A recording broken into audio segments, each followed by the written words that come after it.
Hello everyone, good morning. This is Seedhika Chamadia, and today we are going to discuss the topic how to write case studies.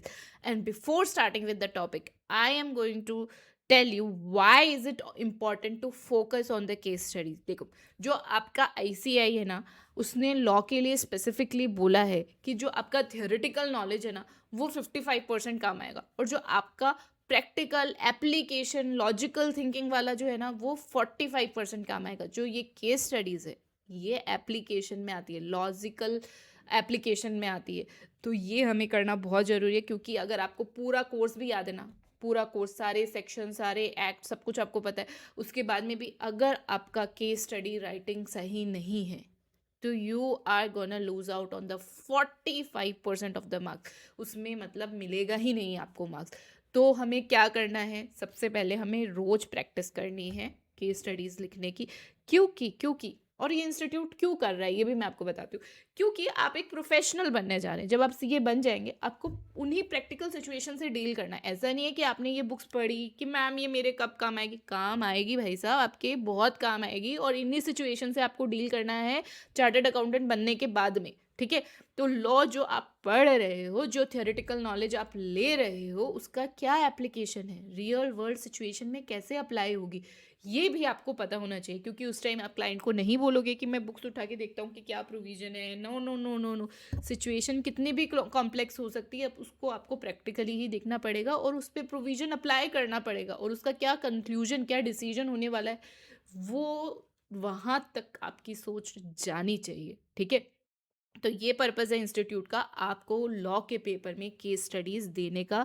And it holds a lot of importance. सिर्फ foundation level पे नहीं, अगर आपने ये structure crack कर लिया, ये manner आपको एक बार समझ में आ गया ना, तो ये आपको इंटर फाइनल तक सेम प्रोसीजर फॉलो करना है. तो ध्यान से देखना है पूरा वीडियो, और लास्ट में मैं आपको एक प्रो टिप भी देने वाली हूँ, तो एंड तक बने रहिएगा. चलो let's get on with it. सबसे पहले हमें क्या करना है, जैसे ही आपने केस स्टडी वाला क्वेश्चन देखा ना, you have to first devote specifically 2-4 minutes for that question.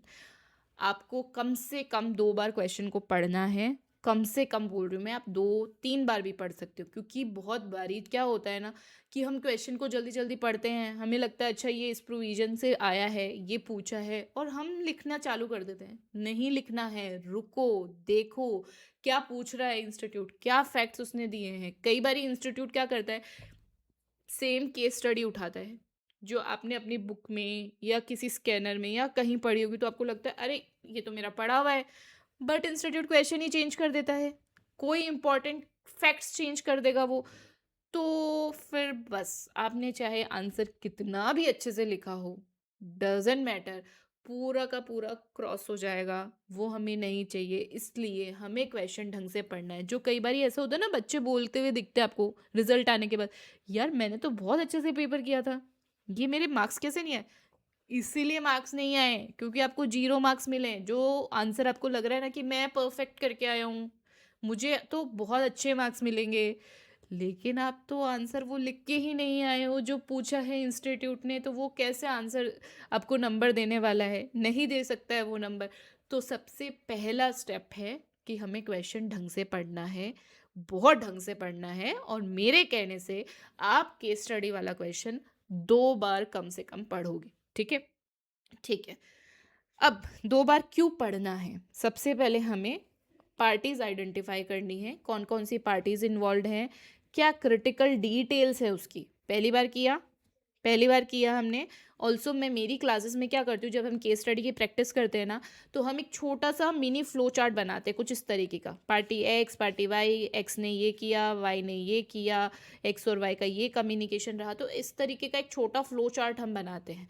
और बाय द टाइम आप 4-5 बार करोगे ना, आपको प्रैक्टिस हो जाएगी, और इसके बिना आप काम नहीं कर पाओगे. क्योंकि ये बहुत ही बहुत ही हमारा टाइम सेव करता है ये, और हमें लॉजिकल थिंकिंग करने के लिए भी बहुत ही क्लियरली हमारे सामने फैक्ट्स रख के देता है. तो ऐसा हम करेंगे. जो बच्चे करते हैं वो कर लेंगे, जो नहीं करते हैं उनके लिए भी ठीक है, वो 2 बार ही क्वेश्चन पढ़ेंगे. Also spotting the legal issue.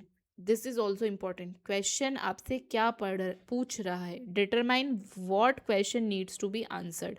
कभी कभी डायरेक्ट क्वेश्चन पूछा जाता है, कभी कभी इनडायरेक्टली भी पूछा जाता है, कभी हमें एक स्पेसिफिक क्वेश्चन का ही आंसर देना है, कभी हमें 2-3 सिनेरियो को एनालाइज करके हमारा कंक्लूजन बताना है। तो क्वेश्चन आपसे चाह क्या रहा है ना, ये भी आपको अलग से स्पॉट करना है कि अच्छा क्वेश्चन ये पूछ रहा है, ये वैलिडिटी के बारे में है, ब्रीच के बारे में है, कॉम्पनसेशन के बारे में है, या कोई और लीगल इशू है हमारा।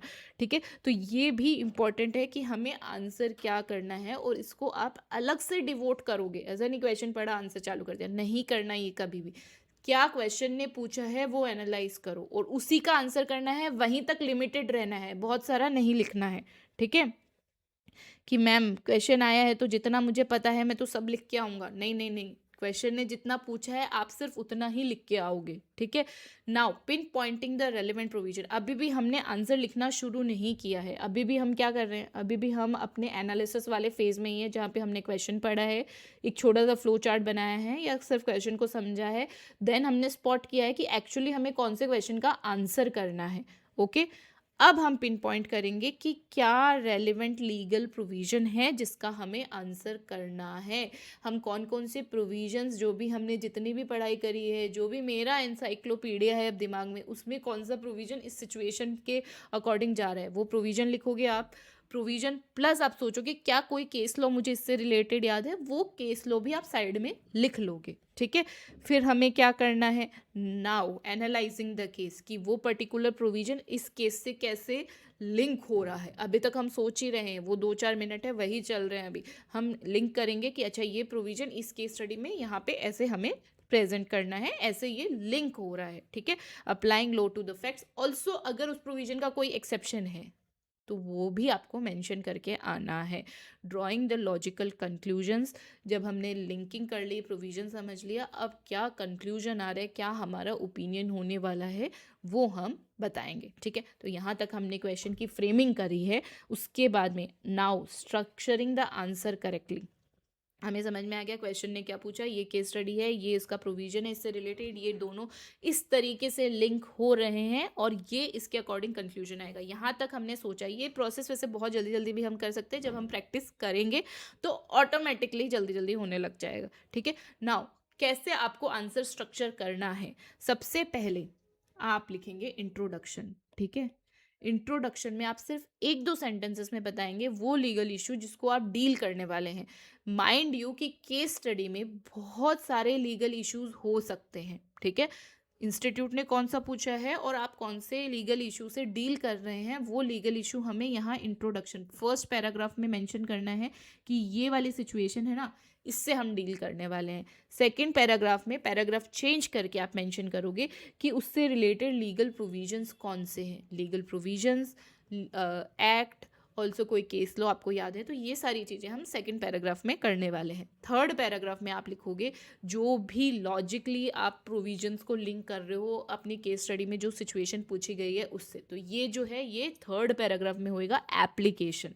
ठीक है, और लास्ट पैराग्राफ कंक्लूजन, जिसमें आप क्लियरली अपना ओपिनियन दोगे। ठीक है, बहुत ही कंसाइज वे में करेंगे हम, ये भी बिल्कुल रेपिटेशंस हमें नहीं करनी है, थ्योरेटिकल रिपीटेशन नहीं करनी। जितना भी आप अपने आंसर को छोटा रखोगे ना और टू द पॉइंट रखोगे, उतने अच्छे मार्क्स आपको मिलने वाले हैं, क्योंकि रेपिटेशन एक चार्टर्ड अकाउंटेंट को भी पसंद नहीं है। जो भी आपका एग्जामिनर होगा वो चाहेगा कि आप टू द पॉइंट आंसर लिखो। देखो मैं आपको बताती हूँ, सबसे पहले तो मैं आपको हमेशा बोलती हूँ कि एकदम सेंटर में आप लिखोगे कि आप कौन से क्वेश्चन से डील कर रहे हो। ठीक है, तो एग्जामिनर को इधर उधर ढूंढना नहीं पड़े कि कौन सा क्वेश्चन, कौन सा सब पार्ट है उसका। आप बीच में बड़ा बड़ा मेंशन करो, क्वेश्चन 1, क्वेश्चन 2, ABCD जो भी है। ठीक है, हमें बड़ा बड़ा मेंशन करना है। कोई भी नया आंसर हम शुरू करेंगे हमेशा नए पेज से शुरू करेंगे। ठीक है, अब यहाँ से आप अपना आंसर शुरू करोगे, स्पेसिंग प्रोवाइड करोगे प्रॉपर और पैराग्राफ्स चेंज करोगे। ठीक है, इसमें कोई भी आपको मेहनत नहीं लगने वाली है, ये सिर्फ आपकी आदत की बात है। तो ये चीज़ें ऐसी है ना जो आपको अपनी आदत में डालनी है, और वो कब होगी,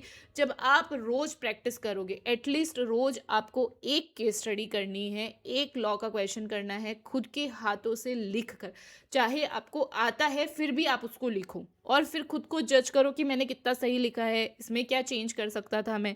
ठीक है, तो ये करना है और कितना हार्डली 10-15 मिनट लगने वाले हैं आपको, उससे ज़्यादा आपको उसके आंसर में नहीं लगेंगे, और लग रहे हैं तो आप उस टाइम को कम कीजिए, क्योंकि एग्जाम में इतना टाइम आपके पास नहीं रहेगा एक क्वेश्चन को डील करने के लिए। ओके, तो ये हो गया हमारा स्ट्रक्चर सब, और आप इवन हेडिंग्स भी दे सकते हो कि ये इंट्रोडक्शन है, लीगल प्रोविजन है, या फिर आप चाहो तो ऐसे भी कर सकते हो। लेकिन ये वाले मिस्टेक कभी भी नहीं करोगे केस स्टडी में कि एक ही पैराग्राफ में आपने अपना पूरा आंसर दिया। पैराग्राफ्स आपको बनाने हैं, चेंज करने हैं, क्लियरली लिखना है। हाँ, कंसाइज मैनर में आप लिख सकते हो, एकदम टू द पॉइंट, कोई भी पॉइंट आपको रिपीट नहीं करना है। ठीक है, तो ये हो गया हमारा आंसर। केस लॉज, एग्जाम्पल्स आप यूज़ कर सकते हो। एग्जाम्पल्स आप कब यूज़ करोगे? जब क्वेश्चन आपको ज़्यादा मार्क्स प्रोवाइड कर रहे हैं। हम एग्ज़ाम किसके लिए दे रहे हैं? हम दे रहे हैं ताकि हमें मार्क्स मिले, राइट? तो हम सारी चीज़ें मार्क्स के पॉइंट ऑफ व्यू से ही करेंगे, प्रेजेंटेशन भी मार्क्स पॉइंट ऑफ व्यू से ही हम करेंगे। पढ़ाई हमने प्रोफेशनल के जैसे करी है कि मुझे सारी नॉलेज चाहिए, सब कुछ करना है। लेकिन जब आप एग्ज़ाम दे रहे हो, उस दिन आपका माइंड होना चाहिए मार्क्स पे। अगर छोटा क्वेश्चन है, 2 से 4 मार्क्स का क्वेश्चन है, 5 मार्क्स का क्वेश्चन है, तो हम कंसाइज मैनर में आंसर करने वाले हैं। और अगर 8, 10, 12 मार्क्स का क्वेश्चन है, तो हम उसको एक्स्ट्रा एग्जाम्पल्स भी देंगे। रिपीट हम यहाँ पे भी नहीं करेंगे कुछ भी, लेकिन हम एक्स्ट्रा एग्जाम्पल्स देंगे अपने आंसर को सपोर्ट करने के लिए। Correct? Now, common mistakes to avoid: theoretical repetition नहीं करना है, फैक्चुअल ओवरसाइट नहीं करनी है, लेंदी आंसर्स बिल्कुल भी नहीं लिखने हैं, और हमें एक्ट मेंशन करना है, प्रोविजन याद है तो मेंशन करना है, अदरवाइज नहीं करना है। केस लॉ भी जब हमें कंफर्म है तभी हमें मेंशन करना है, जो हमारी पर्टिकुलर सिचुएशन को रिलेट करता है। ऐसे ही हर कोई केस लॉ भी हमें मेंशन नहीं करना है। Now coming to the pro tip, जो मैंने आपको प्रॉमिस किया था। अब प्रो टिप ये है कि कई बारी केस स्टडी में मोस्टली आप जो क्वेश्चन इंस्टीट्यूट ने पूछा है, जिसको आपको एड्रेस करना है, अगर उसका आंसर यस या नो में दिया जा सकता है, तो वो यस या नो में आप आंसर शुरू करके ही फर्स्ट लाइन में ही आप बता दोगे, yes the compensation will be awarded, yes the contract is void. जो भी आंसर है आपका, वो पहले एक लाइन में आपको लिखना है, उसके बाद में आपको प्रॉपर अपना फॉर्मेट के अकॉर्डिंग आंसर लिखना है। ठीक है, तो ये क्या होगा, ये एक प्रेसिडेंट सेट कर देगा एग्जामिनर के माइंड में कि यस द जो स्टूडेंट है उसका स्टैंस क्लियर है। ठीक है, तो एक बहुत ही अच्छा माहौल बन जाता है उससे एग्जामिनर के मन में भी कि कितनी बढ़िया मतलब आंसर शीट आई है, एकदम नीट क्लीन, सब कुछ पैराग्राफ्स में मेंशन्ड है। ऑल्सो जो क्वेश्चन दिया है उसका भी डायरेक्ट आंसर दिया है सबसे पहले पहले लाइन में। बाकी सारे प्रोविजंस अगर हम आगे बताएंगे, लेकिन फर्स्ट लाइन में ही एग्जामिनर को पता लग गया कि जो आगे आने वाला है वो कुछ अच्छा ही आने वाला है। ठीक है, तो अगर आपको अच्छा लगा हो ये वीडियो, और आगे भी हम प्रैक्टिस करेंगे केस स्टडी की, और वीडियोज़ में लाने वाली हूँ, तो do hit like and subscribe me for more such videos. Thank you.